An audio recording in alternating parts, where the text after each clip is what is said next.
Alors, bonjour et bienvenue à cette émission Voir autrement. Mon premier invité, Luc Couture. Luc, tu as plein d'histoires à me raconter, mais une des raisons pour lesquelles tu es ici aujourd'hui, c'est que je trouve que à chaque fois que je te rencontre, tu as toujours un beau sourire, malgré toutes les épreuves, puis tu dis toujours oui. Tu t'arrêtes pas, vraiment te voir aller, c'est extraordinaire, puis c'est très inspirant. Merci, Lynn. Bonjour et merci ton invitation. Le sourire, ça fait partie de ma personnalité. Oui, j'ai vécu des épreuves, mais à travers ces épreuves-là, j'ai toujours essayé de regarder un certain équilibre et d'avoir une bonne attitude. Là, les gens doivent se dire, mais vas-tu me dire qu'est-ce qu'il a vécu? Fait que, mettons qu'on retourne au début. Au début, là, Mettons que... je suis né à 38 ou 36 semaines, OK. à 4,4 livres. Oh, wow! Vous voyez que le résultat, il ne change pas grand-chose. Tu as continué de grandir, toi? Exact. Et puis, j'ai été 12 jours dans l'incubateur, puis ça a un facteur dans ma vie beaucoup plus tard. Ah oui, OK. Et puis, j'ai vécu les difficultés scolaires là, au primaire et au secondaire. Là, la dyslexie était très présente. Peut-être à la limite TDAH, qui était très maîtrisé par le sport, je pense. OK, oui, effectivement. Le fait de faire beaucoup de sport m'apaisait et me donnait une certaine discipline là, que j'apportais à l'école aussi. Mais ça a été difficile là, toutes ces années-là. Puis par la suite, cégep, université, là, mes moyennes ils ont monté beaucoup plus que le général. Oui, bien, le fait d'être dyslexique ou d'être TDAH n'enlève pas le fait que tu es très intelligent. Exact. Alors, c'est le focus qui est difficile, mais quand tu réussis à le maîtriser par 50 moyens, mais je pense que le fait de découvrir tous ces moyens-là pour maîtriser ton focus, ça t'a aidé par la suite? Oui. Sûrement, hein?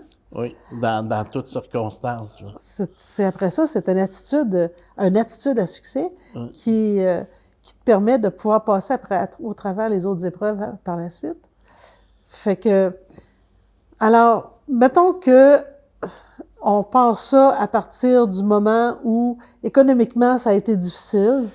J'ai eu une manufacture de couture à ma sortie universitaire, puis je suis reparti avec une entreprise déficitaire avec 15 employés. J'ai amélioré le processus d'affaires, les façons de travailler, et puis c'est devenu rentable et j'ai monté ça à 90 employés. Wow! Et puis, dans ces années-là, là, c'était pas facile dans la couture. Ça, c'était les 10 dernières années de la couture au Québec, puis du bois d'œuvre, la production de meubles. OK. Et puis, en 2000-2003, là, c'était la descente aux enfers des entrepreneurs en couture avec l'arrivée des ouvertures des marchés étrangers. En 2003, c'était l'ouverture Canada, États-Unis, Mexique. Le prix a coupé de 10 à 20 et la quantité de vêtements produits au Québec a coupé de moitié. Wow! Puis, il n'y a pas beaucoup d'entreprises qui faisaient plus que 10 de profit. Dans mon cas, puis dans le cas de plusieurs, 80-85 de nos dépenses étaient le salaire. Et puis ça m'a amené à fermer cette entreprise-là. Le fait de ne plus offrir un salaire à 85 familles, moi, ça a créé un grand vide. Et puis, j'ai fait une dépression situationnelle qu'on appelle reliée à cette fermeture-là. Et puis, la vie est bien faite à travers ça. J'ai un ami qui est venu cogner à la porte chez nous, puis il y a une érablière de 52 000 en taille, puis il fabriquait ses propres chalumeaux pour rentrer dans l'entaille, puis ils ressortaient au gel-dégel, fait qu'il fallait retaper chacun des 52 000 entailles. Et puis, je suis allé l'aider à travailler là, puis ça m'a amené un mandat de 3 ans en amélioration d'entreprise, puis en gestion de projet. Fait que la fermeture de mon entreprise m'a amené à une faillite personnelle, parce que j'avais endossé l'entreprise. Et une faillite personnelle, ça amène une certaine honte, ça amène une certaine difficulté financière parce que tu ne repars pas qu'est-ce que tu veux du jour au lendemain. Et puis, ce contrat de 3 ans-là, pour moi, a été lucratif. J'ai eu du plaisir, je travaillais dans la nature 5 mois par année, puis le reste du temps, mais j'améliorais des entreprises pour un entrepreneur. Fait que ça m'a permis de sortir du marasme financier. Et quand on vit une faillite ou des transformations majeures comme ça dans une vie, ça l'ébranle un couple. Fait que j'ai vécu un divorce à travers ça. Mes enfants n'étaient pas vieux, là. Ma fille avait, si je ne me trompe pas, elle avait 3 ans et mon garçon 6 ans. Wow!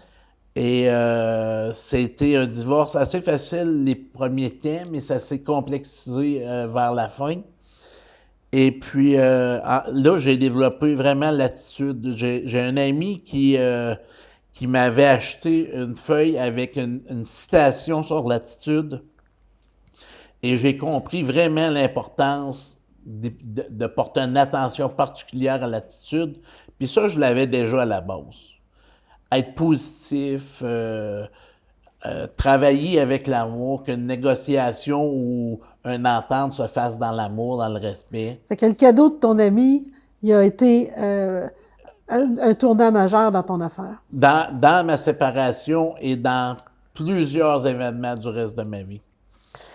À un moment donné, tu es tombé malade. Exact. En 2013, 2011, j'achète un commerce avec ma conjointe ici à Victoriaville, la Forêt-Noire. Puis au printemps 2013, là, je commence à plus être fonctionnel. J'ai besoin de dormir, aller faire des siestes. Là, je dors partout, puis je vais travailler 3 heures, puis je retourne me coucher 4 heures, puis je bois de l'eau là jusqu'à 5-6 litres d'eau par jour. Oh, quand même. Ma conjointe me dit, va consulter, Luc, il y a quelque chose qui ne fonctionne pas. Puis, à cette période-là, moi, là, le présent, le passé puis le futur, là, c'était tout pareil. Et puis, j'avais assisté à des conférences, puis on m'avait souvent dit, agis avec ton cœur. Fait que ça a été long avant que les gens s'aperçoivent que je vivais des difficultés. Et puis, je vais en camping avec ma grande famille un week-end, puis là, ils se sont aperçus que je filais pas bien là, par mes comportements, mes dires, ces choses-là. Puis, on est allé consulter le 2 août 2013, puis on est sorti de l'hôpital, puis je savais que j'avais une tumeur bénigne au cerveau sur l'hypophyse. L'hypophyse, c'est celle qui gère les principales glandes du corps, puis est complètement dans le centre du cerveau, je dirais dans la boîte électrique. Là. OK. Fait qu'on ne peut pas aller opérer là. C'est très difficile. On peut faire certaines opérations, mais pas aller l'extraire. Et le médecin m'a dit, tu ne meurs pas de ça, mais il faut qu'on travaille à conserver des acquis pour ne pas avoir une vie misérable. Tu sais. Et à partir de là, j'ai compris que lui, il pouvait faire un bout, mais moi, je devais en faire un grand bout. Et puis, avec tout ce qu'on appelle aujourd'hui les soins holistiques, là, tout ce qui est autre que la médecine traditionnelle, là, que les médecins n'aiment pas, j'ai utilisé ces médecines-là pour guérir.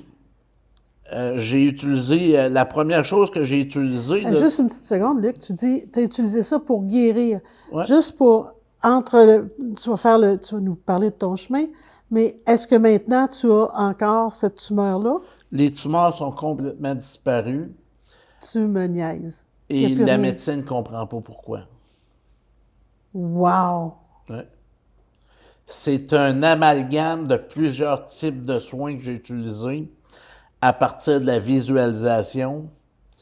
Un jour, je te l'expliquerai plus en détail, là, mais c'est à partir d'une balle de golf dans un pot de plastique. La balle de golf représentait une tumeur de 3 cm. Le pot de plastique, mon cerveau. La balle de golf a resté 3 mois. Je l'ai changé contre un raisin. Après 3 mois, j'ai changé le raisin contre un raisin sec. Puis après 3 mois, j'ai pris le raisin sec, je l'ai coupé en petits morceaux. Puis après 3 mois, j'ai pris les petits morceaux, puis je les ai égrenés comme du sable. Puis j'ai passé des IRM qui correspondaient à ces grosseurs de raisin-là. My God, Et c'est puis, incroyable! un matin, je me suis réveillé, puis j'ai eu un message de la vie. Inquiète-toi plus, Luc, les tumeurs sont parties comme du sable au vent. Et puis, j'ai un ami qui m'a aidé beaucoup dans cette difficulté-là, puis je l'ai vu dans une rencontre, là, puis il s'est envenu directement vers moi, il m'a mis 2 mains sur les épaules, il a dit « Luc, inquiète-toi plus, les tumeurs sont parties comme du sable au vent. » Je dis les tumeurs parce qu'en 2013, c'était la première. En 2016, c'était une deuxième tumeur sur le nerf optique droit, gros comme un œuf. Et puis, j'ai recommencé le travail holistique. Je n'étais pas allé assez loin dans le premier. Qu'est-ce que ça veut dire, ça, le travail holistique? C'est, moi, je pense que pour guérir une maladie, on se doit de trouver la souche, l'événement qui a créé cette maladie-là, le stress ou le choc. Et avec le Reiki, moi, on fait des méditations guidées. J'ai découvert qu'est-ce qui avait créé cette tumeur-là. OK. Les 12 jours en incubateur m'avaient traumatisé. En 1974, là, il n'y avait pas d'amour. Tu restais dans la boîte de plastique. Ils passaient le bras pour t'abreuver. Les médecins, les infirmières, ta famille te disaient « bois, bois, bois, mange, mange, mange, tu veux vivre et être en santé. » Et moi, depuis que je suis petit, je ne suis pas capable d'être dans les petits lieux. Et puis, fait que j'ai travaillé sur ça, puis des méthodes de guérison émotive, physique, des méthodes de guérison mentale, tu sais. On programme des choses, hein, ou la vie nous programme des choses. Puis j'ai travaillé à ces niveaux-là, puis je suis venu à être guéri. Un jour, je vous expliquerai ça plus en détail. Un jour, tu vas nous écrire ton livre. Ah, je le souhaite, oui. Mais la dyslexie est encore là, puis elle s'est amplifiée avec ces problématiques-là, assez pour ne avoir de la difficulté à lire aujourd'hui. Ah oui? Ouais, la rétention de l'information, puis où j'en suis, puis la lecture elle-même, là, c'est très difficile.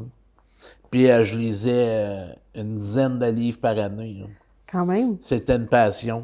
Mais là, maintenant, il y a les livres audio, fait que tu vas être correct. Oui, les livres audio ont commencé depuis une dizaine d'années. Là. On a été 10 ans là, à pas trop en avoir.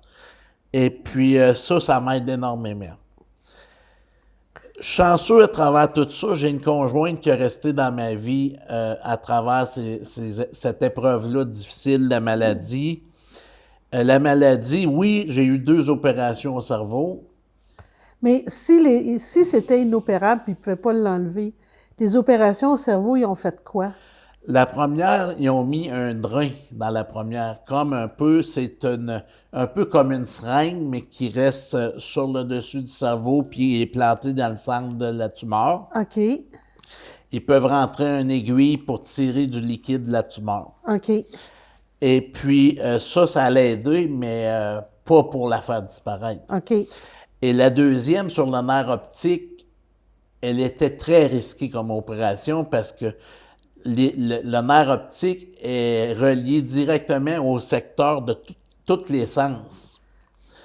Puis, une erreur, il y a une des glandes qui est là, si tu y touches, là, c'est off. OK, c'est fini, ça s'arrête. C'est fini, ça Là, s'arrête. ça s'arrête quoi, la vie ou la vie? La vie. La vue? La vie. La vie s'arrête. Ouais. Ah, quand même. J'ai été chanceux, je l'appelle mon chirurgien, le magicien. 10 heures d'opération pour enlever la deuxième tumeur qui est comme une balle de laine. Enlever fil par fil pour décortiquer ça. Et la première, c'était désagrégé, comme je vous ai dit. Il a été capable d'aller chercher certains petits morceaux ici et là. Fait qu'après cette opération-là, qui était en 2016, en mars 2016, j'ai eu 30 séances de radiothérapie en 2017, à l'automne. Le spécialiste en radiothérapie, en 2014, il ne voulait pas aller jouer dans ce secteur-là. La seule place qui était prêt à prendre peut-être un risque, c'est au CHUM à Montréal. Et puis, 2014-2017, 3 ans plus tard, la technologie avait déjà évolué énormément, qu'on était capable d'aller dans ce secteur-là. Ah, quand même. Et puis, l'objectif était de faire figer la première tumeur, parce que cette tumeur-là se nomme un crânio-pharyngiome. Là, attends une minute, je suis mêlée dans les tumeurs, là. Là, on est dans l'œil, là, hein? Non, là, je suis revenu sur la première. OK, t'es revenu sur la première. La première, là, de 3 cm, là, c'est une tumeur bénigne, infantile, qui grossit avec le temps. OK. Et, fait que là, c'est une tumeur infantile, de là, le lien avec l'incubateur. Exactement. OK, je comprends. Et puis, généralement, ces tumeurs-là, il y a des opérations à tous les 15 ans parce qu'il y a un surplus de poids, parce qu'il y a on appelle ça une hyperpression au cerveau. OK. La tumeur devient tellement grosse qu'il n'y a plus de place, là. OK. C'est là que les mémoires travaillent moins bien. Il y en a qui font des épilepsies. Chanceux, je n'ai pas fait ça, moi. Mais il était temps que ça opère, là, rendu en septembre 2024. Wow. Et ça m'a amené des séquelles majeures, là. Ouais. La principale, là, c'est la mémoire travail est endommagée. Par chance, moi, je suis un entrepreneur, je suis un gestionnaire. Fait que j'ai géré des projets tout au long de ma vie. Aujourd'hui, ce qu'on explique par une mémoire travail, c'est que on a un projet à faire. On le décortique en étapes, Oui. en sous-étapes. Ben moi, je saute des étapes à cette heure. OK. En plus de la dyslexie, que je mélange les chiffres, mais je mélange les lettres, fait que ça complexifie les choses. Je suis plus capable de gérer des réunions comme je le faisais, etc. Ça m'a amené à prendre 15 livres par année depuis 12 ans. Et c'est la principale problématique de ce type de tumeur. C'est généralement détecté à l'adolescence. Moi, j'ai réussi à être détecté à 39 ans. Généralement, les adolescents ne réussissent pas à avoir d'enfants. C'est un petit miracle d'avoir mes 2 enfants. Et puis... Ben écoute, moi, je savais pas tout ça. Je trouve ça vraiment génial. Puis ce que je comprends, c'est que toutes les médecines holistiques, en fait, ce qu'ils ont fait, c'est maintenu ton moral, ta motivation, puis ta capacité de croire que... Parce que en fait, quand on y croit, puis quand on le visualise, on le sait que ça va se passer. Ouais. La loi d'attraction, ça existe. Ça se matérialise de 56 000 façons. Ouais. Mais là, ce que tu as fait, c'est tout ça ensemble, mais là, tu l'as maintenu sur... Écoute, on parle de 2013, puis on est en 2026, là. Oui, mais je l'ai maintenu de façon intense, là, jusqu'en 2018. OK. 2018, là, j'avais plus aucune tumeur au cerveau. OK. Mais j'avais encore à vivre avec les séquelles de ces tumeurs-là. Et quand on parle d'une opération de 5-6 heures, la première au cerveau, on parle de 5 à 6 mois de réadaptation. Ouais. Recommencer à savoir quand j'ai faim, quand je dois aller me laver. Ma conjointe a pris 6 mois sabbatiques pour m'aider à ce moment-là. Là. J'avais besoin immense. Un ange? Oui. Et puis, en 2016, la deuxième opération, une opération de 10 heures, 10 mois de réadaptation. Je suis reparti moins loin de la première, mais des séquelles au cerveau différentes. OK. Des séquelles psychologiques différentes. J'ai travaillé beaucoup avec les services intervalles. Et puis, eux ont des services de réadaptation, orthopédagogues, les personnes qui travaillent, comment on appelle ça, donc, il y a une psychologue, il y a une psychologue, Ouais, il y a c'est des multidisciplinaire, ergothérapeutes, c'est puis ça. j'ai passé du temps avec beaucoup de ces spécialistes-là. L'endroit où j'ai passé le plus de temps, là, c'est en psychologie. À 39 ans, ne plus faire ce que tu aimes le plus au monde, travailler, avoir des entreprises, gérer des projets. Ouf, ça Mais tu change sais, de vie. Luc, il y a un gars qui a écrit un livre à un moment donné sur le moi Inc. Toi, tu es une entreprise. Donc, disons que dans les 2013-26, dans les 15-16 dernières années, tu as géré la plus précieuse des entreprises Oui, qui s'appelait Luc Couture Inc. oui. Et je dirais que avec tous ces processus-là, là, très chanceux. Je réussis probablement à faire environ 80% des choses que je faisais avant, avec beaucoup, beaucoup moins d'intensité.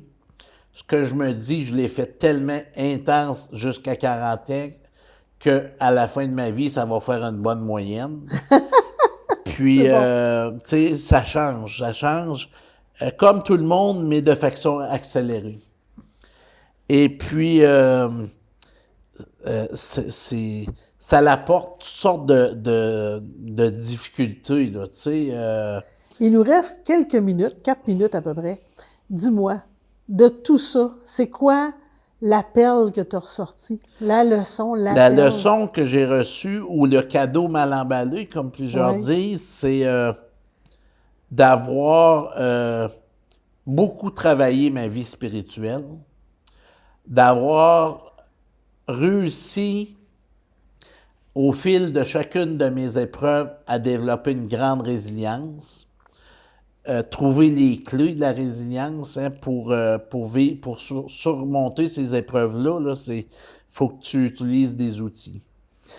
Et c'est d'avoir ralenti mon rythme. Ralentir un rythme et avoir beaucoup de temps. Là, présentement, moi, le gars que j'ai rencontré est arrivé après tout ça. On s'est connus. Tout ça, ça s'était déjà passé. Moi, le gars que je rencontre, c'est un gars qui redéfinit le vivre au moment présent. Oui. Tu es vraiment toujours très incarné dans le moment présent, puis tu le vis intensément, puis c'est beau parce que tu te lamentes pas, tu chiales pas, tu critiques pas, mais tu as toujours un petit plus, puis un petit wouf à nous apporter, puis une énergie supplémentaire à nous donner. Go, vas-y. Puis ça, c'est dans ma nature profonde. Tu sais, le leadership, le fait de motiver quelqu'un, de le faire réfléchir pour faire grandir quelque chose en lui, sa passion, son entreprise, peu importe. Ça, c'est une grande force que j'ai toujours eue. Et aujourd'hui, ben, j'ai beaucoup de temps pour le faire. Et j'utilise beaucoup mon intuition aujourd'hui, que je ne faisais pas beaucoup les premiers 40 ans de ma vie. Donc, en utilisant mon intuition, je sais beaucoup plus de façon précise sur quel point elle est touchée à la personne. Et puis, la vie est magique. La vie est magique. Elle n'a pas été facile, mais elle vaut vraiment la peine d'être vécue.